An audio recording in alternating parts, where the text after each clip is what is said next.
What is going on, beautiful people? Welcome to another episode of the Narcissists Code. I'm your favorite self-aware narcissist, Mr. Lee Hammock, better known as Mental Illness across all social media platforms.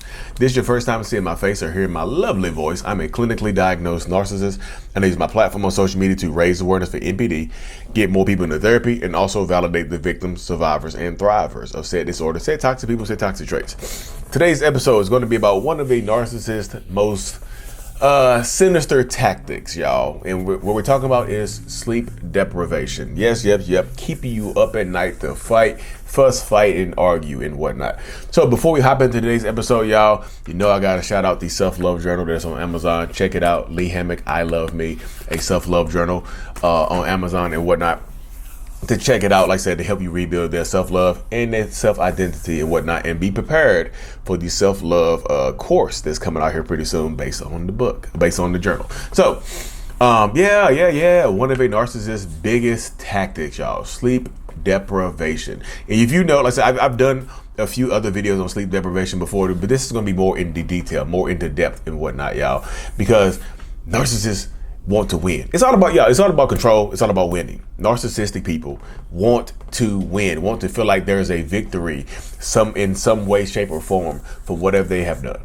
They want to feel like they've been appreciated. They want to feel like they want to avoid accountability. They want to just have control and strength and power in this relationship dynamic, whatever it is. It doesn't have to be your boyfriend, girlfriend, husband, wife, spouse, partner, whoever, intimate relationship partner. It can be your parent. It can be your best friend that keeps you up at night to argue and fuss and fight. It can be your sibling that keeps you up at night. You see what I'm saying? It doesn't have to be an intimate relationship. It can go deeper into it to keep you up, to keep you up at night, just to feel like they're getting their point across and whatnot. And it happens all the time. It just does. It's one of those things that is going to continue, and it's going to continuously happen as well, because narcissistic people want you to feel, like I said, they want to feel like they're in control. So yeah, they will keep you up at night.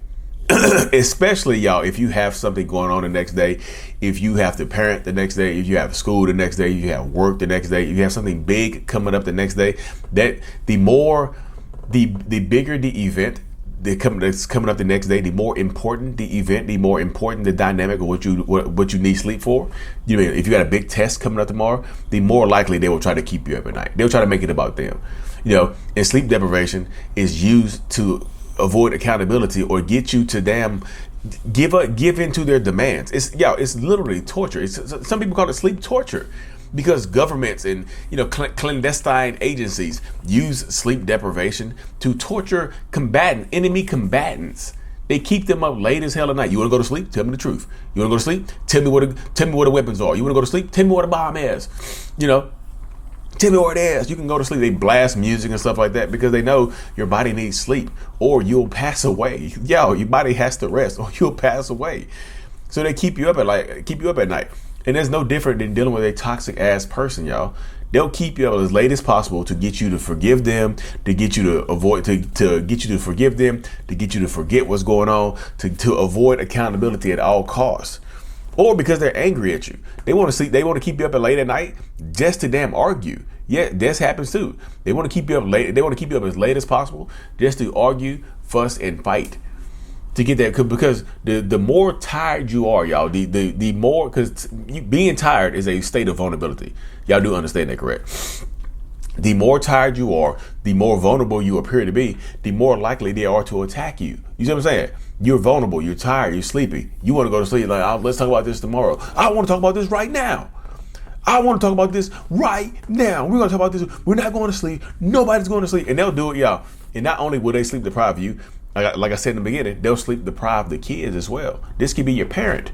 Sleep deprivation doesn't just stop with you. If y'all have kids in the house and your partner's up yelling and screaming, do you think your kids will be able to go to sleep? Or do you think their kids are going to have the memory of mommy and daddy or their parents in there arguing and fussing and fighting all night? You see what I'm saying? The kids are going to stay up the kids are going to wake up the next day tired and slumping up and lazy, or not lazy, but like just tired and exhausted because they too were up all night because y'all were fussing and fighting and arguing. You see, it just doesn't stop. The buck doesn't just stop with you. It doesn't just stop with you, y'all. It keeps going and going and going, because that narcissistic person, that toxic person, whatever, it's going to keep doing it. Why would, again, this is not, y'all know I'm not trying to be mean, but like, why would they, if it works, why would they stop it?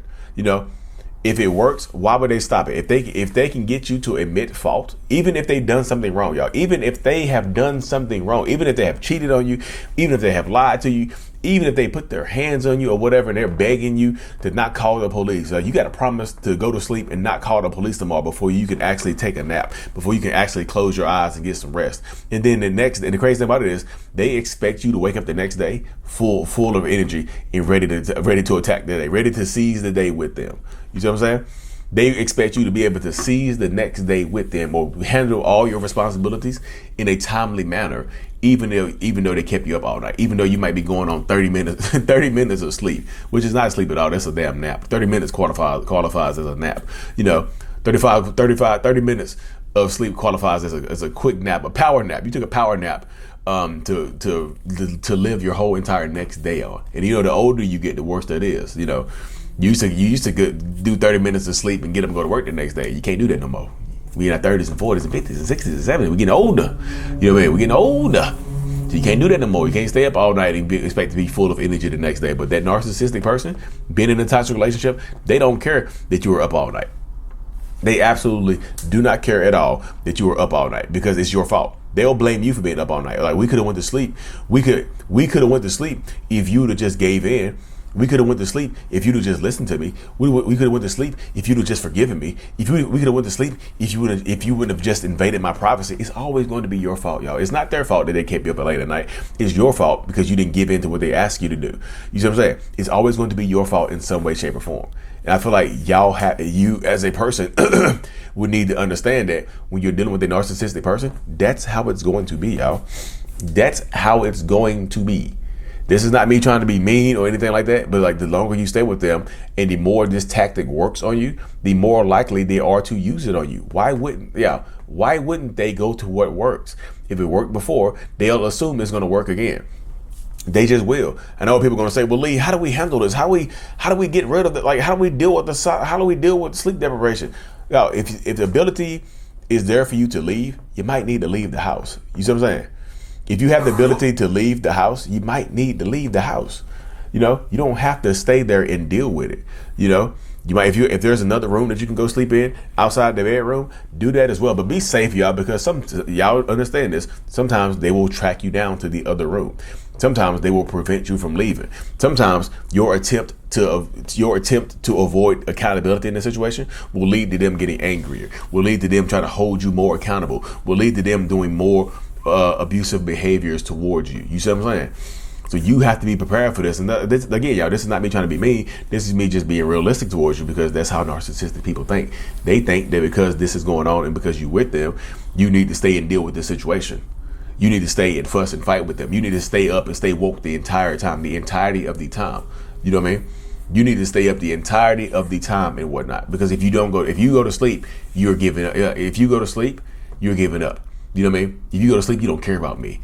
You don't want to seem like you don't care about them, right? They'll guilt trip you into staying up. It's not always screaming, yelling, fussing, and fighting. Sometimes it's just them using guilt to manipulate you, so you stay up. And the opposite, it'd be hard for you to sleep deprived by a narcissist, y'all, because some narcissists can't absolutely fall asleep on you mid-argument. They'll sleep peacefully. When you're in a heightened state of emotions, like when you're yelling and screaming and crying, maybe, or you're begging them for attention, or you're begging them to love you, or begging them to forgive you, or begging them to listen to you, or begging them to talk to you, they will go right to sleep peacefully. It's like your voice, your tears, your emotional reaction become like white noise to them. It's like sleep noise, like a little white noise machine. They can go to sleep on. They're over there snoring while you're over there crying. They're over there snoring. You see what I'm saying? They're over there snoring and living life the way they want to live it. But that's the dynamic that a lot of people. That's the way it goes a lot of times in these toxic relationship spaces, y'all. It's just the way it goes. You might have to leave the room. Like, I'm not telling you, like I said, well, Lee, what if we just agree to whatever they're asking us to agree to just so we can go to sleep? Y'all, there are ramifications to just blind agreeing. If you blindly agree to accept whatever accountability that they're laying at your feet, or blindly agree to forgive them, they're going to hold you to that. You know what I mean? They're absolutely 100% going to hold you to whatever you agree to. And they don't care if you're tired. I just said that because I was going to sleep. No, so you said it though. Did you not say it? Did you not say it? You're going to be like, oh yeah, I did say it, but like I was just saying it so I can go to sleep. So now you're a liar. You see how they just flipped it on you. So now you're a liar. So now you didn't mean it. So now you're gonna be kept up the next night. You see what I'm saying? It's very hard to deal with this situation, y'all. The only way you have to be able to communicate better with them. I know people go like, but how the hell we communicate with a narcissist that doesn't listen to us? Sometimes you can't. So many people ask me how to communicate with them. Sometimes you can't, y'all. I think that's a realization that a lot of people need to come to right there. A conclusion that a lot more people need to come to is that sometimes you cannot communicate with a person like this. It's impossible. And I know people it's going to hurt some people's feelings to hear that, because you don't want to hear me say that and quote unquote, give up on your relationship. But this is not me trying to get you to give up. This is me just trying to get you to wake up. That sometimes you can't communicate with this person. Sometimes the best thing for you to do is gray rock them, not give them the emotional reaction that they need. Sometimes blind agreements can't help you. If you're making a plan to leave and you need your sleep, sometimes agreeing to whatever they say, like not something contractually, they can be held against you. Not signing your name on a dotted line or something like that, they can be held against you. You know what I mean? Not something that can be used against you in court. Like a recording, you on camera saying this. I'm not saying you to blindly agree to something like that. I'm just saying, if you're gray rocking them and you don't care you don't care how they feel, and you're on your way out anyway, it might not hurt you to just say, okay, whatever you say, honey. You're right, honey. You're right. Whatever you say, because sooner or later you're gonna say it anyway, and they're gonna take it as that anyway. So get your rest and find your peace, y'all. Again, it's not me telling you to blindly agree, but sometimes it can help you. Don't blindly agree, but listen to what they're saying and then take it from there, y'all. Everybody's situation is going to be different. But anyways, y'all, you need to hop off here. This already kind of ran over the time limit I like to put on these videos. Self-Love Journal is available on Amazon. Check it out. Lee Hammock, I Love Me, a Self-Love Journal. Thank y'all for tuning in to another episode. Of course, like and subscribe for more. And as always, y'all, mental illness is out. Peace. Doo-doo-doo.